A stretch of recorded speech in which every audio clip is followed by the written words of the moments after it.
হযরত আব্দুল্লাহ ইবনে আমর ইবনে আস রাদিয়াল্লাহু তাআলা হতে বর্ণিত আছে যে তিনি রাসূলুল্লাহ সাল্লাল্লাহু আলাইহি সাল্লামকে এই ইরশাদ করিতে শুনিয়াছেন, যখন মুয়াজ্জিনের আওয়াজ শোনো তখন মুয়াজ্জিন যেরূপ বলে সেরূপ তোমরাও বলো।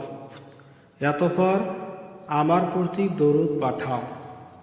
যে ব্যক্তি আমার প্রতি একবার দরুদ পাঠায়, আল্লাহ তাআলা ইহার বিনিময়ে 10টি রহমত প্রেরণ করেন।